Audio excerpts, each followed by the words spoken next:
नमस्कार दोस्तों, प्रेपोजिशंस में आज टू प्रेपोजिशन, एक बहुत इंपॉर्टेंट वर्ड है इंग्लिश का टू। इसका यूज हम सीखेंगे। इसके दो प्रमुख यूज हैं। एक है एज प्रेपोजिशन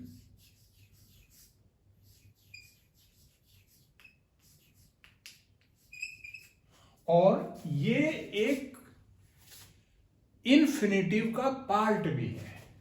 जैसे टू प्लस V1 जब बनाते हैं हम, तो उसको फुल इन्फिनेटिव बोलते हैं। और टू के बिना जब ये हो V1 तो वो इन्फिनेटिव होती है या वो प्रेजेंट टेंस होती है। यानी वर्ब की पहली फॉर्म से पहले टू लगा दें तो वो इन्फिनेटिव फुल इन्फिनेटिव होती है। एक तो इसका ये यूज है। ये यूज हम आज नहीं सीखेंगे पूरी तरह से, लेकिन लास्ट में ये बताया जाएगा कि कहां पर आपको कंफ्यूजन होता है कि इसको एज इन्फिनेटिव यूज करें या यहां पर ये टू प्रेपोजिशन के रूप में यूज हुआ है। ये हमें देखना है। पहले हमें देखना है कि प्रेपोजिशन के रूप में टू का क्या यूज है।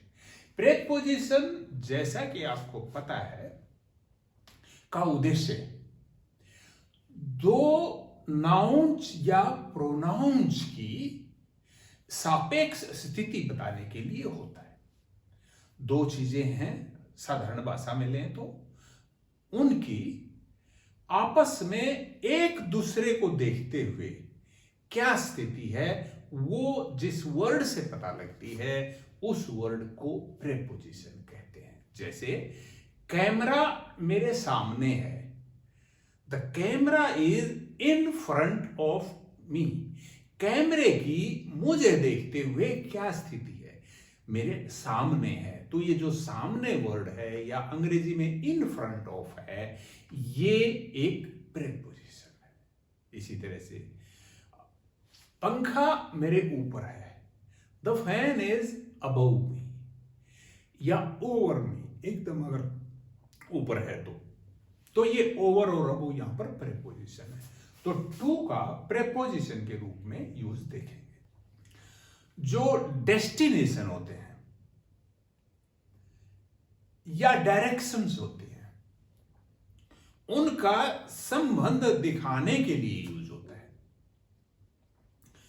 जो व्यक्ति उस दिशा में जाएगा उसका भी, कोई मीन्स ऑफ ट्रांसपोर्ट उस दिशा में जाएगा उसका भी, और कोई रास्ता उस दिशा में जाएगा उसका भी। जैसे this road leads to Bombay,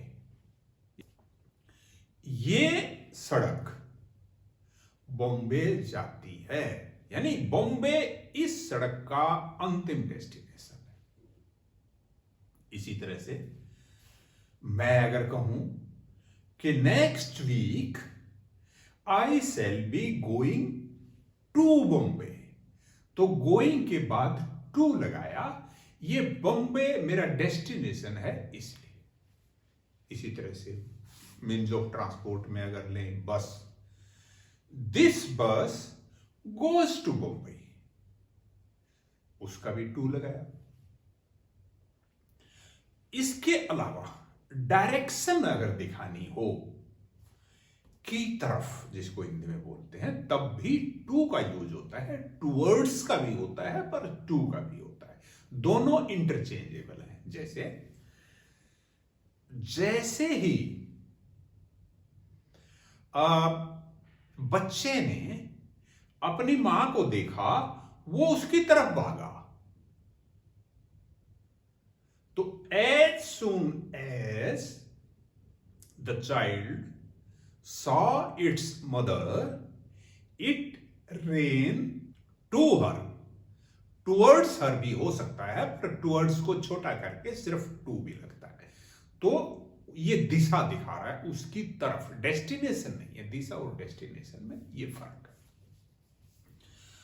ये बात यहां पर बड़ा ध्यान से सुनने की है कि जहां आपका डेस्टिनेशन या आपकी डायरेक्शन या तो होम हो या हियर पे एंड होने वाला कोई और वर्ड, जैसे हियर तो है ही, there, where, somewhere, anywhere, nowhere, इस तरह के हों तो उनसे पहले आपने टू नहीं लगाना है। होम से पहले टू लग सकता है अगर टू और होम के बीच में कोई और वर्ड हो, जैसे she is going to her home, her लग गया होम से पहले, या next week we will be going to new home, वहां पर न्यू लग गया होम से पहले, उस स्थिति में लग सकता है टू। नहीं तो होम से पहले, हियर, देयर, वेयर से पहले टू नहीं लगेगा। ये एक्सेप्शन है। और जो क्वेश्चन आते हैं उनमें बहुत बार यही बात पूछी जाती है जानने के लिए कि ये हमें पता है कि नहीं पता है। ये तो हमने देखा डायरेक्शन और डेस्टिनेशन में टू का यूज। उसके अलावा जो दिशाएं हैं उनको बताने के लिए भी टू का यूज होता है। जैसे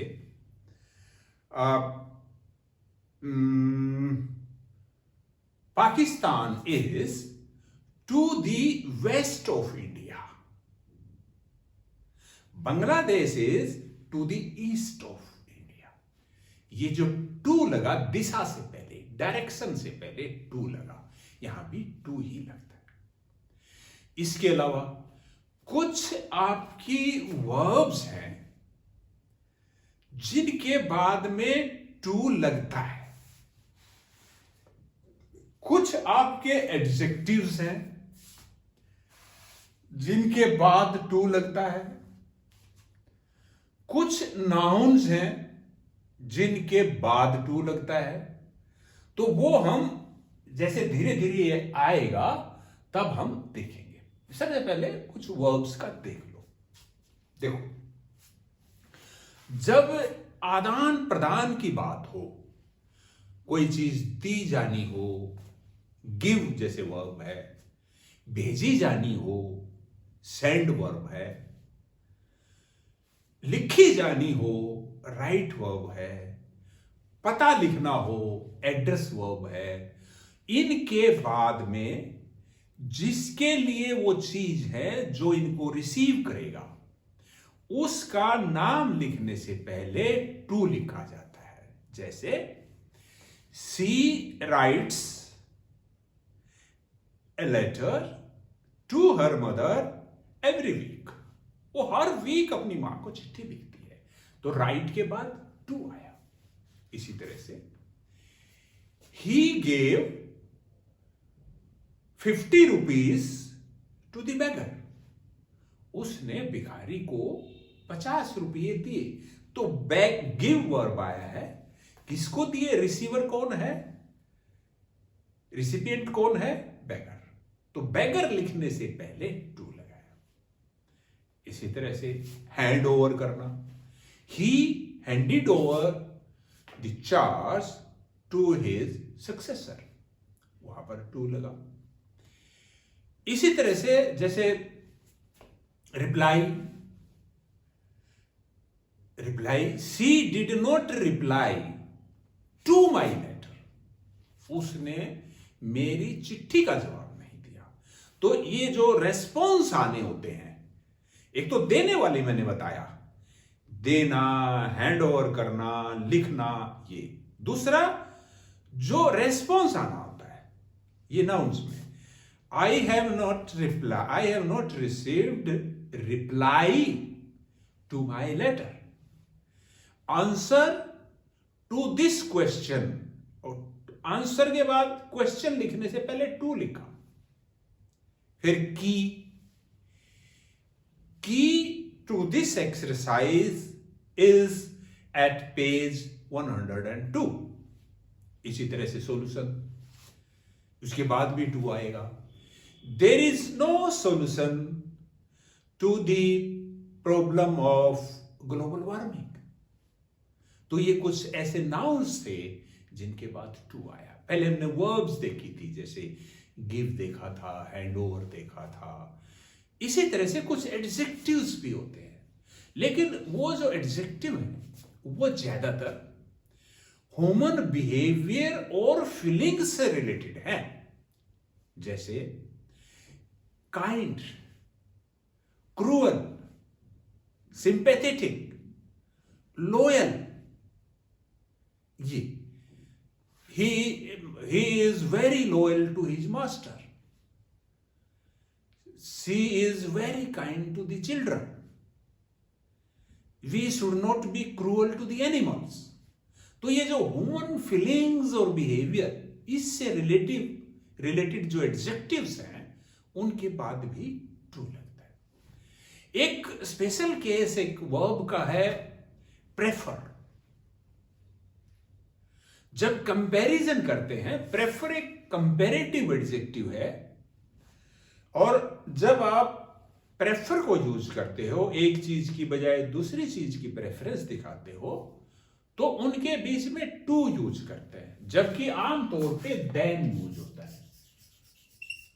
जैसे she is taller than me, वो मेरे से लंबी है, टॉलर लगा, कंपैरेटिव डिग्री, फिर देन आया। बट जो प्रेफर है, प्रेफर के बाद टू आता है, तो टू का एक यूज ये भी है। सो कैसे बनता है sentence? I prefer tea to coffee.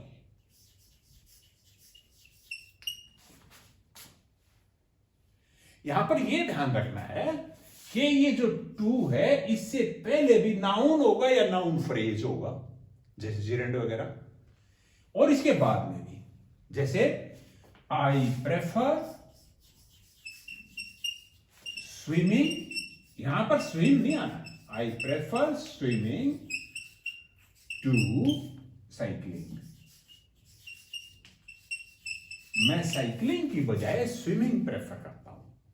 तो दो चीजों का जो कंपेयर कर रहे थे उससे के बीच में तो टू आ गया, लेकिन ये आपका नाउन होना चाहिए। जैसे ये टी भी एक नाउन है, और ये स्विमिंग भी यहां नाउन का काम कर रहा है, ये जिरेंट है। ये वर्ब के बाद में आईएनजी लगने वाली फॉर्म है, जिसको जिरेंट कहते हैं। इसके बारे में थोड़ा सा लास्ट में कुछ और भी करेंगे कि कई बार हमें लगता है कि यहां टू और उसके बाद फर्स्ट फॉर्म आनी चाहिए, ऐसे लगता है हमें, लेकिन वहां पर टू के बाद जिरेंट आता है। टू अगर प्रेपोजिशन के रूप में कहीं यूज हुआ है तो उसके बाद आपने जिरेंड ही लगाना है, उसके बाद आपने इंफिनिटिव नहीं लगानी है। जैसे I am looking forward to, I am looking forward, मैं आगे देख रहा हूं। अब टू ये आ गया किसकी तरफ? ये टू प्रेपोजिशन है इस लुकिंग फॉरवर्ड का आने वाली चीज से रिलेशन दिखाने के लिए, इसलिए इसके बाद ये नहीं लिखना है to see you on Monday.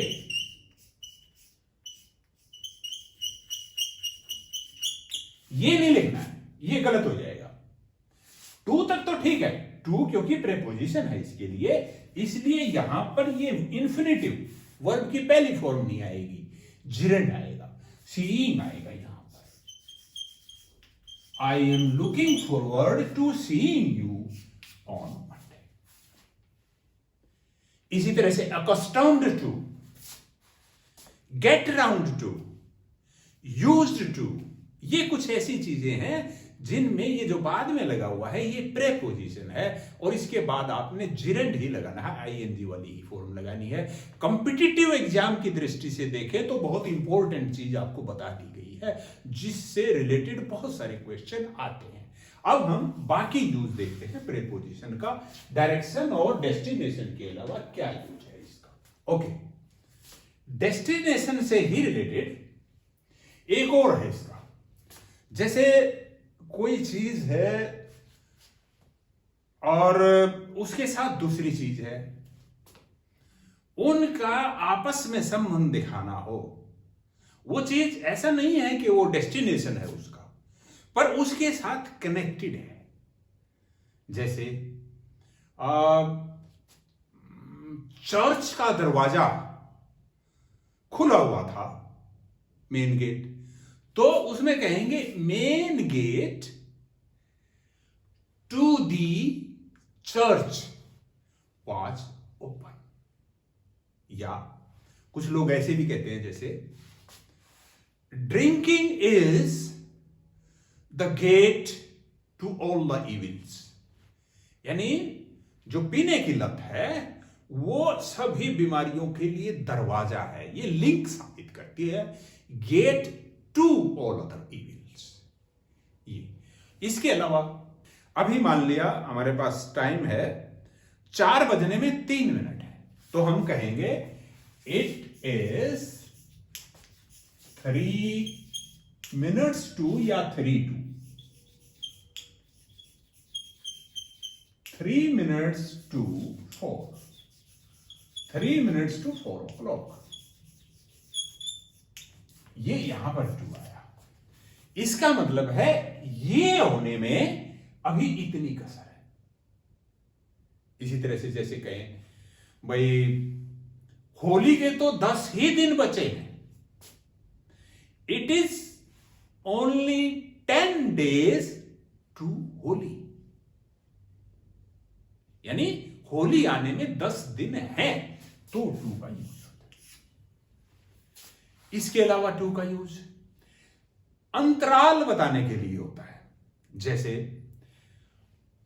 His wife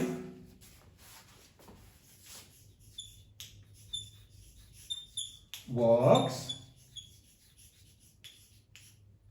from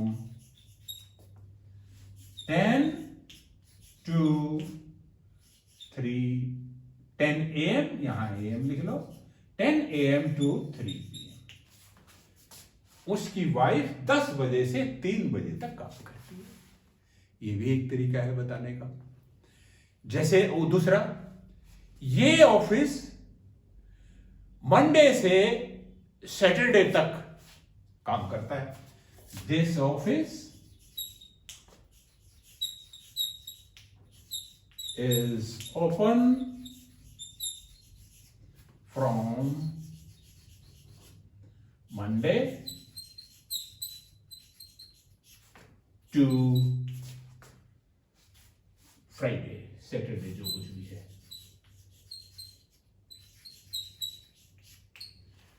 हाँ, ये बात और मैं बता दूं आपको लगे हाथ के, ये जो यहां पर 2 है, इसकी जगह अमेरिकन इंग्लिश में थ्रू भी यूज होता है, THROUGH, थ्रू। 2 की जगह थ्रू भी होता है, यानी मंडे से लेकर और पूरा बीच के दिन भी, सैटरडे तक, उसके लिए थ्रू यूज भी करते हैं अमेरिकन इंग्लिश में। तो मेरे ख्याल से मोटा यूज 2 का हो चुका है। अब इसके अलावा आप कुछ सेंटेंस अब हम करेंगे प्रैक्टिस के लिए, और आप देखते भी रहिएगा, कोई नई चीज आएगी बीच में, छुटकी होगी तो उसको भी डिस्कस करेंगे। आइए, पहला, दिस बस गोज टू पटना, क्योंकि ये इसका डेस्टिनेशन है। वी गो टू स्कूल, क्योंकि ये हमारा डेस्टिनेशन है। दिस रोड लीड्स, रोड के लिए लीड आता है टू पेशावर, क्योंकि ये इसका अंतिम डेस्टिनेशन है। इसी तरह से डायरेक्शन के लिए, as soon as the boy saw his mother he ran to her. आगे, Panipat is to the north of Delhi, direction के लिए 2 आया। शी हैज गॉन होम, यहां 2 नहीं आया, ये मैंने क्लियर किया था। Will you go there, there आ गया, इसके लिए इससे पहले भी 2 नहीं आया। आगे, आई गेव, यहां गेव आया, देखिए ये वर्ब है। ये कुछ वर्ब्स आपको याद रखनी पड़ेगी। गिव है, हैंड ओवर है, राइट है, एड्रेस है। I gave the toy to him. She sent, send भी उन्हीं में है। She sent the money to me. The letter was addressed to and she writes to. It is just 2 days to Diwali. ये दिवाली आने में इतनी कसर है। I upload videos from Monday to Saturday, जैसे मैं लिख रहा हूं। फ्रॉम यहां आया तो यहां टू आएगा। ये भी गलती बहुत बार आती है, मतलब सेंटेंस आता है ये गलती चेक करने के लिए। अगर यहां फ्रॉम नहीं है फिर आपने यहां टू नहीं लगाना है। अगर फ्रॉम की जगह बिटवीन है, यहां पर होता है कभी कभी बिटवीन, मंडे यहां पर फिर एंड आ जाएगा। अगर यहां बिटवीन है तो फिर मंडे और सैटरडे के बीच में एंड आएगा, और यहां फ्रॉम है तो फिर यहां टू आएगा। अगला, हां, अप्रोक्सीमेशन के लिए भी टू आता है। जब आपको बताना हो कि इतने से लेके इतने तक होंगे, अंदाजा आपका हो, तो जो लोअर फिगर है और जो अपर फिगर है, दो लिमिट है जो, उनके बीच में आप टू लगाते हैं। जैसे देयर आर ओनली 10 to 15, 10 से लेकर 15 तक गर्ल्स इन द क्लास। अगला, main gate to the school was found closed. Gate to the school, ये कनेक्शन मैंने बताया था, मैंने चर्च का उदाहरण दिया था, इसमें स्कूल का। हां, रिएक्शन, रिप्लाई, रेस्पॉन्स, इनके बाद भी टू आता है। जैसे हिज रिएक्शन टू, उसकी जो प्रतिक्रिया थी, ये भी प्रतिक्रिया ही होती है ना, रिप्लाई भी, आंसर भी, ये भी प्रतिक्रिया क्रियाएं होती है, रेस्पॉन्ड भी। तो ये नाउन की फॉर्म में हो या आपकी वर्ब की फॉर्म में हो, उनके बाद जो वर्ब, जो प्रीपोजिशन आएगी वो टू आएगी। His reaction to my request was very cool. There is no solution to the problem of global warming or to this problem. ये मैंने यहां स्पेस कम था तो इसलिए छोड़ दिया था उसको, ताकि ज्यादा से ज्यादा सेंटेंस कवर हो सके।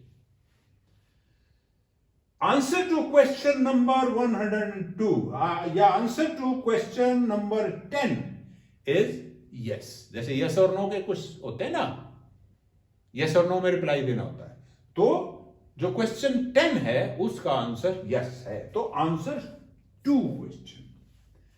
हां, ये भी वर्ब है, जैसे लिसन, प्रेफर भी मैंने बताया था। I am listening to you, listen के बाद हमेशा ही टू आती है प्रेपोजिशन। रिप्लाइड टू, ये मैंने बताया ही था, रिप्लाई, रेस्पॉन्ड। ऑब्जेक्ट के बाद भी टू आता है। ये बहुत ज्यादा नहीं है वैसे, आप घबराना नहीं, बहुत ज्यादा नहीं है, आप इनको लिख लो, इन्हीं में से आते हैं ज्यादातर। लॉयल, ये उसमें आ गया जो बिहेवियर और फीलिंग्स वाला। लॉयल है, क्रूअल है, काइंड है, ये तीनों सेंटेंस फीलिंग्स और बिहेवियर वाली है। और इनमें जो स्पेशल बताने थे उसमें प्रेफर मैं आपको बता चुका हूं। ये get around to, accustomed to, use to, look forward to, admit to and object to. इनके बाद, सबके बाद जेरेंड वाली फॉर्म आएगी, जैसे मैंने लुक फॉरवर्ड वाला एग्जांपल आपको दे दिया था। इनके बाद आपने इंफिनिटिव यानी वर्ब की पहली फॉर्म नहीं लगानी है, आईएनजी वाली फॉर्म लगानी है। सिंपलर शब्दों में बताया मैंने। ये इनके बाद आपने इंफिनिटिव लगाना है, क्योंकि इनके बाद प्रीपोजिशन नहीं लगेगी, बल्कि पूरी वर्ब की पहली फॉर्म और उससे पहले टू लगेगा। I would like to, I want to eat, I would like to go there, I need to wear shoes. इनके बाद टू और वर्ब की पहली फॉर्म आएगी, इनके बाद, और इनके बाद जिरंड आएगा, वर्ब के बाद आईएनजी वाली फॉर्म है वो आएगी। अब यूज्ड टू के बारे में दो चीजें जाननी बहुत जरूरी है, वो भी मैं बता दूं। I used to live in Kerala. I used to live in Kerala. I है, इसके बाद सीधा यूज्ड और फिर वर्ब इंफिनिटिव। मैं केरल में रहा करता था, ये इसका मीनिंग है। मैं केरल में रहा करता था, इसीलिए सो आई एम यूज्ड टू, यहां पर यूज्ड टू का मतलब है मुझे आदत पड़ी हुई है। I am used to, he is used to, they are used to, ऐसे। So I am used to, मुझे आदत पड़ी हुई है किसकी? अब जो आप लगाएंगे ये, इसमें यूज्ड अलग था, सिर्फ यूज्ड था, उसके बाद ये वर्ब थी फर्स्ट फॉर्म इंफिनिटिव। इसमें यूज टू इकट्ठा यूज होगा और ये टू अब प्रेपोजिशन है, इसीलिए इसके बाद आईएनजी वाली फॉर्म आएगी। I am used to eating fish, मुझे मछली खाने की आदत है, मछली खाने का मैं आदी हूं, या मेरे लिए नई चीज नहीं है। यहां पर ईटिंग आया, यहां पर लिव आया, ये वर्ब की पहली फॉर्म से पहले टू लगा हुआ है, यानी ये इंफिनिटिव है, और ये जिरंड है, आईएनजी वाली फॉर्म है। देख लीजिए बस इसको। अगर इससे पहले यहां पर यहां पर कोई बी की कोई फॉर्म इज, एम, आर, तीन में से कोई भी लगी हुई है, तब आपने यूज्ड टू के बाद ये लगाना, क्योंकि यहां पर ये टू इसके साथ ही है और ये प्रेपोजिशन है। प्रेपोजिशन के बाद हमेशा आईएनजी वाली फॉर्म आएगी। और अगर प्रेपोजिशन नहीं है, जैसे ये टू है, ये प्रेपोजिशन नहीं है,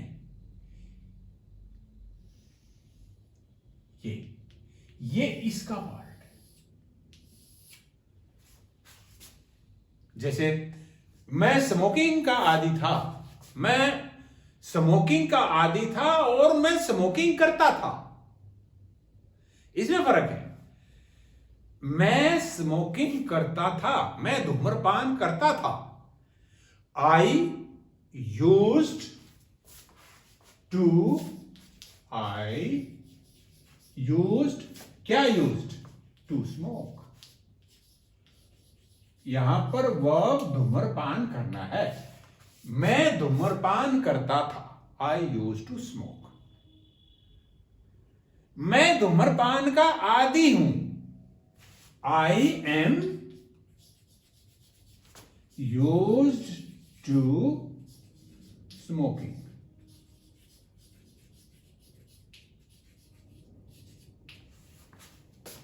ये आपने खास ध्यान है। अगर क्लियर ना हुआ हो तो बता दीजिएगा प्लीज, ये क्लियर होना बहुत जरूरी है। एक और बात है, देखो मैंने मार्च के महीने में लगातार वीडियो डाली है और यही मैंने प्रॉमिस किया था। कोशिश ये थी कि लाइव क्लासेस होंगी, लेकिन शायद स्टूडेंट्स एग्जाम में बिजी होंगे, कुछ भी कारण हो सकता है। जब मुझे लगा कि कोई ऐसे क्वेश्चन पूछने वाला तो साथ साथ है नहीं, तो लाइव क्यों करना है, रिकॉर्ड करके और अपलोड करता रहूंगा। और वो मैंने लगभग हर रोज की है। ये नहीं तो एक और होगी, बस अंतिम वीडियो होगी। उसके बाद आप बताइएगा कि आपको कोई खास टॉपिक बच गया है जो आप चाहते हैं कि हो, तो उसको भी ले लेंगे, नहीं तो फिर कभी देखा जाएगा। जैसे मौका मिलेगा वीडियो अपलोड करते रहेंगे। थैंक यू, नमस्कार।